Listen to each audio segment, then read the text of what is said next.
In the name of God, the most gracious, the most merciful. It's Christmas Eve in Montreal, so I will be wishing everyone a wonderful Christmas tomorrow. But also, let me start today by wishing all the people who celebrate Christmas Merry Christmas and a wonderful New Year. Uh, Chapter 10.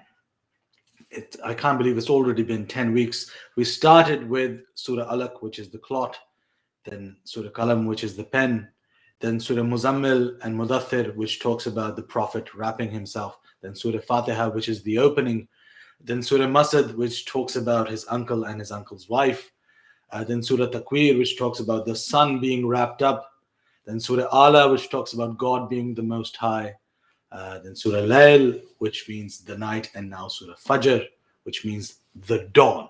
And we're talking about the dawn. This is one of my most favorite chapters of the Quran. If you recite it in Arabic, there is a wonderful flow that goes with the chapter. You have to recite it that way. And in the translation, you will also be able to see this distinction, because the flow goes one way till around the middle, and then a new flow starts after Inna Rabbaka Labil Mirsad, which is verse number 14, and then a new rhythm starts. So I really enjoy this, and I remember I memorized this when I was around 11 years old. Before moving to England, obviously.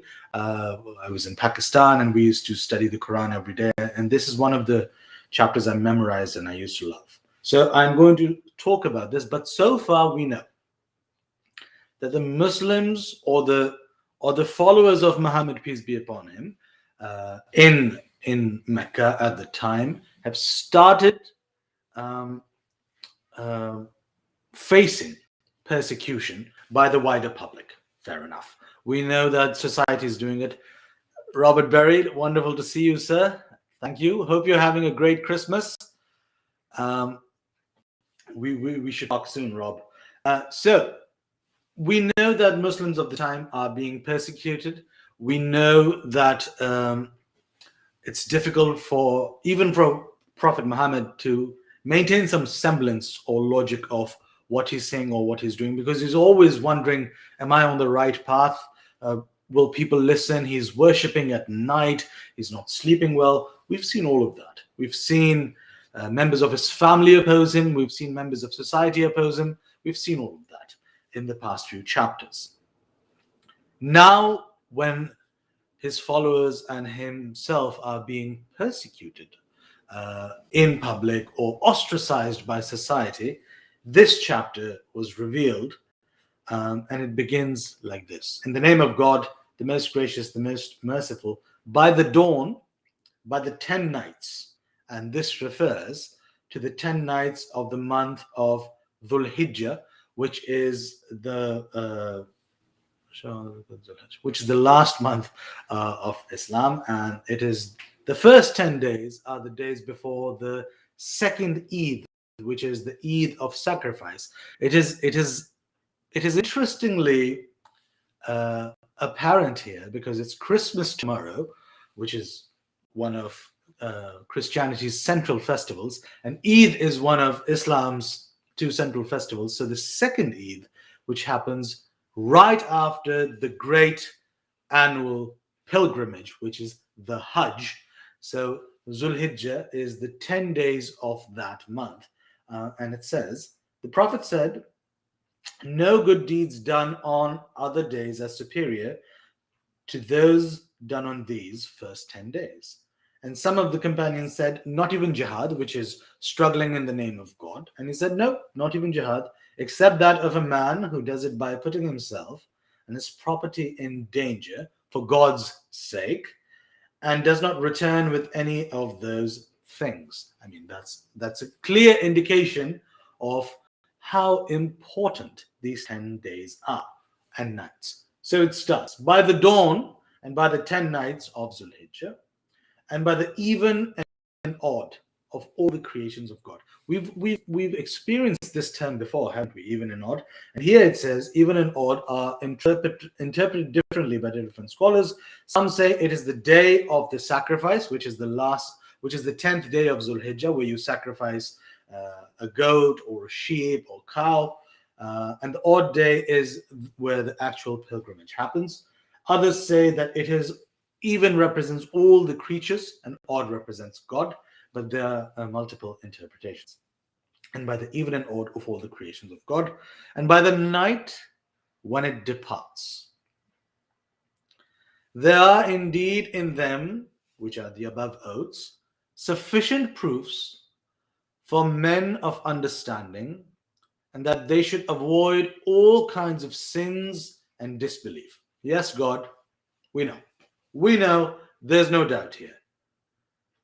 And then it goes into history. So remember, this is how God speaks in God poetry. We call this God's poetry because something is mentioned, and then a historical reference is made, and then a future reference is made, and then another historical reference, and then present. And this is poetry with a wonderful meter, if I may tell you myself, which ties everything together again and again and again. So here it goes. It's talking about there's sufficient proofs for you to follow and understand.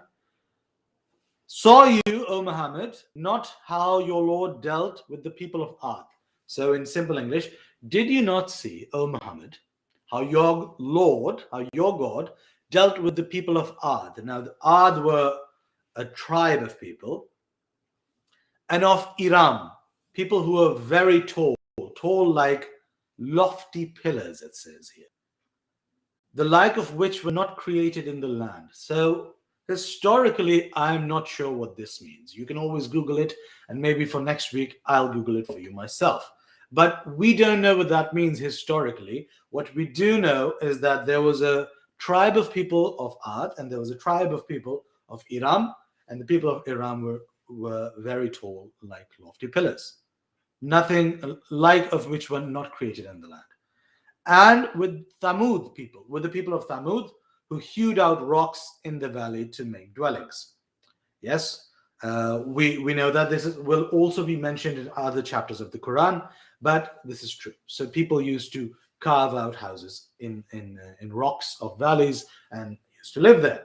And with the Pharaoh who had the stakes to torture men by binding them to these stakes. Yes, we know about the Pharaoh of Moses. We know about pre-existing pharaohs. We know pharaohs that followed.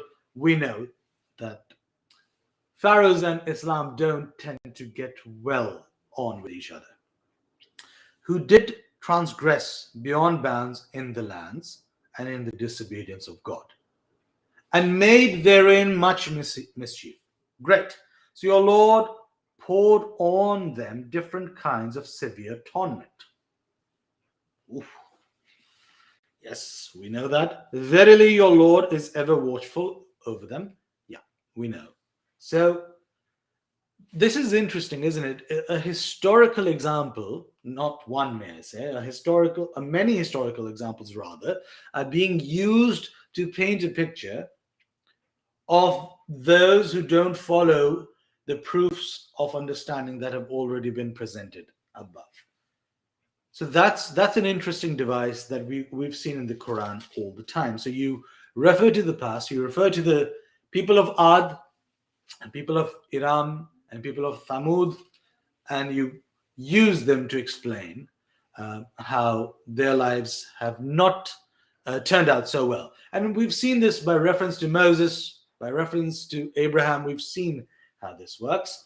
And it goes, as for man, this is the second part, where the meter changes. As for man, when his Lord tries him by giving him honors and bounties, then he says in exaltation, my Lord has honored me. We are all guilty of saying that. I particularly am. When something goes my way, I always say, oh Lord, thank you so much for looking after me. Thank you so much. Yes. And then there's always a bit of arrogance or ego that does creep in and say, oh, maybe I deserved it. Which I try to be mindful of, and we all must try to be mindful of. But when he tries him by straightening his means of life, he says, my Lord has humiliated me. I don't know if I've said that, but I do know what I do say when things don't go my way, when things do get tough. I get upset, and I get upset with God and I say, do you know, Lord, I love you, but I don't deserve this. And I'm sure God is sitting up there or wherever he sits, if he even sits. And God is saying, just wait. This is all part of the plan. You're supposed to feel this way. Bear with me. Stay with me while I guide you to higher truths. And if you know anything about my life in the last 5 years, 4 years even, no, 5 years, yeah, since the coup happened, the coup attempt in Turkey happened. If you know anything about my life in the past 5 years, it is living testament to when things are going rough, if you hold on to God and faith and keep trying to be better every single day, life takes an upswing. And I wish that the Ali today could speak to the Ali 5 years ago when I was distraught, when I was lost, hopeless, around this time, to be very fair. My parents came to see me in Turkey, and because I was in such a horrible condition, and they came and said, "Listen, just leave. Come with us. Pack up everything. We'll figure something out." And I thank you, my parents, Mama, Abu. I love you so much for being there for me and for helping me through that. And I believe that was also a sign of God, because otherwise I would have said, no, I'm going to stay and I'm going to stick this out and I'm going to survive. And God showed me a new way. And then Oxford happened and Canada happened and McGill happened and the UK Home Office happened and HEC Montreal happened. And I'm so grateful. Thank you, Lord. Thank you. Thank you. Thank you ever so much for everything you've given me and for everything you do for all of us. And this speaks to me so much because, yes, at the time I did feel that my Lord has abandoned me and I'm not a good person. And what should I do? But it is all part of the plan, isn't it, God? So it says, but when he tries him by straightening his means of life, he says, my Lord has humiliated me. Nay, but you treat not the orphans with kindness and generosity, which means you neither treat them well nor give them the exact right of inheritance. Again, last week we talked about charity. Before that, we've talked about charity, the importance of charity, of giving to the orphans and treating them with kindness. And urge not one another on the feeding of the poor. Again, to give of charity. So now imagine this. The framework is being set and now being populated by details. The initial framework is all about Day of Judgment. Scary. Muhammad, apostle of peace, messenger of God, bringer of truth, Day of Judgment. Scary. Right path, wrong path. Right doing, wrong doing. I will choose to guide. I will choose to guide. It is incumbent upon us to guide, as we discussed last week. And now, for the last couple of weeks, charity. Charity. Give to the poor. Give to the orphans. Give to the weak. It is repeating. It is almost as if it's a central tenet of Islam, of giving to the poor. So now, after 10 weeks, if we could narrow down 2 central principles that I have at least seen. One is be wary of the day of judgment, right path, wrong path, be careful, don't commit sin, and so forth. But the other is give to the poor, to the weak, to the orphans. These are 2 themes that we are seeing. So one is about justice, being on the right path, fairness, not cheating anyone, not breaking anyone's trust, not lying, trying to be a righteous person. Fair enough. Justice. And the other is mercy, sympathy, empathy, love. That's central, that we've started to already see emerge in this framework. So how can you possibly say that Islam is purely a religion based on war or purely based on peace? I am showing you unequivocally that there is love and mercy here, talking about the weak and the poor and the orphans. It is a common theme that has repeated and that will repeat throughout this holy book. So it is an interesting perspective to look at it that way. Who's writing? Alam Khan. Thank you, Alam Khan. Thank you for joining us. Wonderful that you are able to take part in it. So think about it that way. Think about it. It is a religion of mercy, of love, empathy, sympathy with your fellow man, fellow woman. This is how you're supposed to look at it too. Yes, fair enough. It is all about strictness of the order. And if you don't follow my path, this will happen and that will happen, and stick to this. But there's this whole central, emergent strain of thought, which is encouraging love and empathy and of giving, of charity, of sharing. We all know giving allows us to give more. There are so many quotations, I'm not even going to touch upon them, about the giving hand and about give and you shall receive more and so forth. So, but it's very interesting that it's talking about that.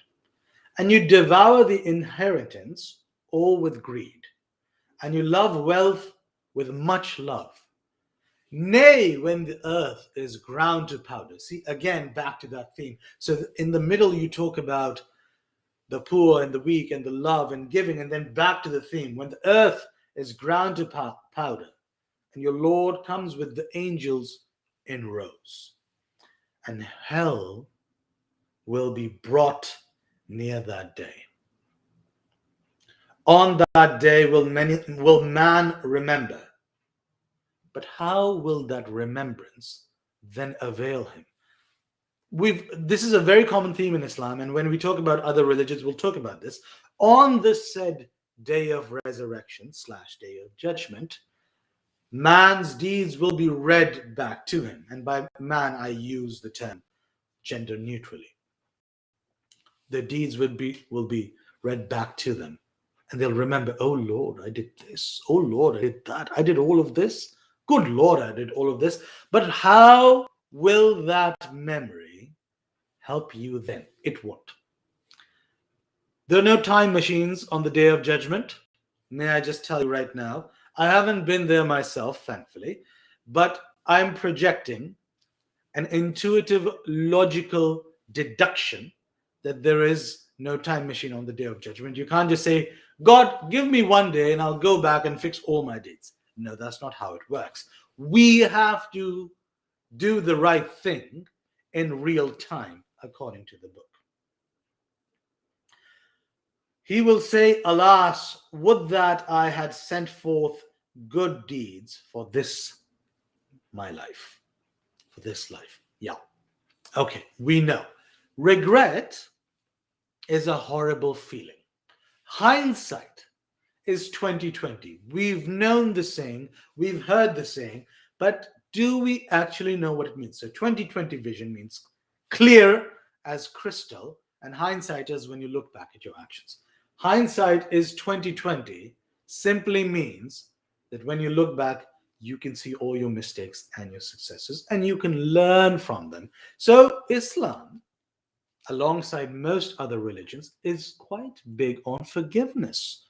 If we forgive ourselves or ask for forgiveness in real time, fair enough, that's great. Alas, most of us don't, including myself, if I may say so. If I could be vulnerable for a minute, I tend to forget.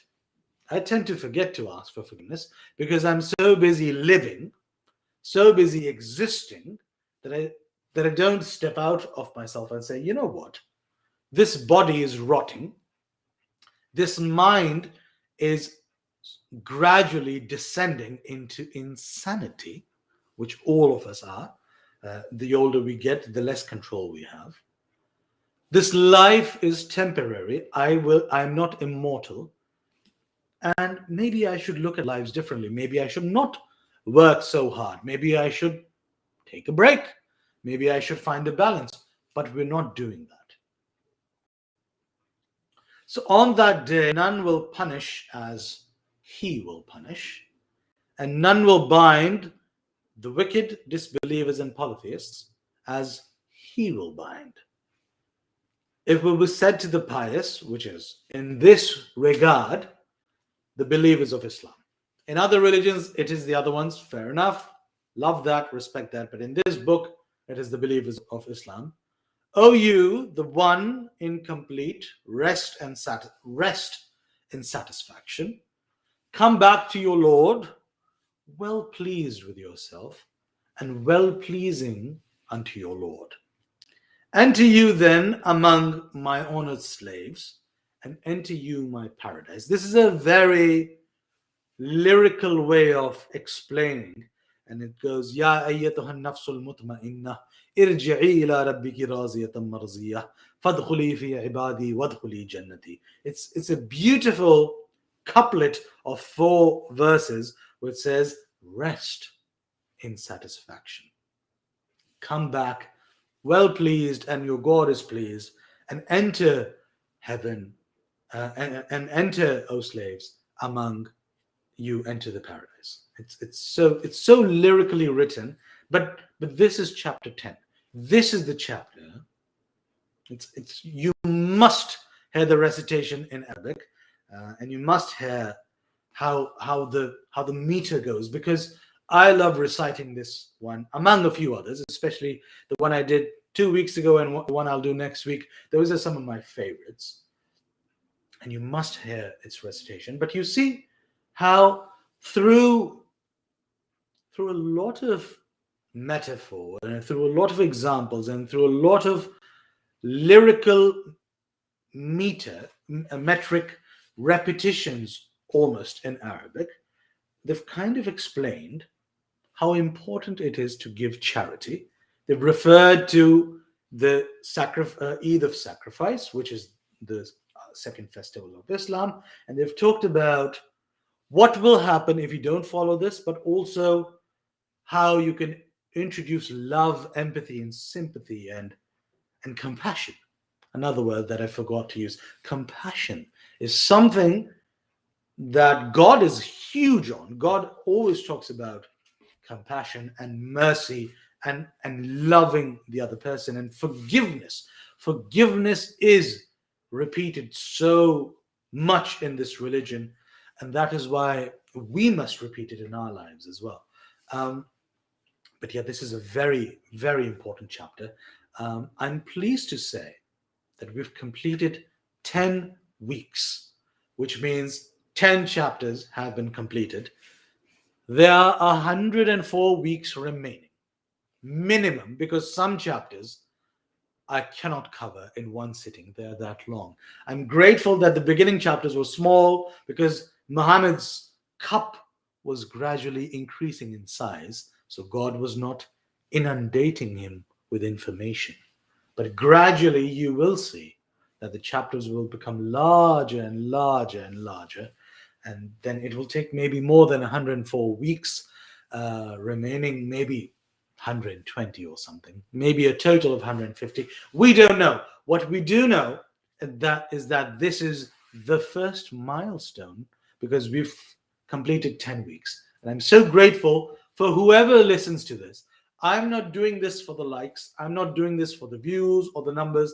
That's why I'm not marketing this.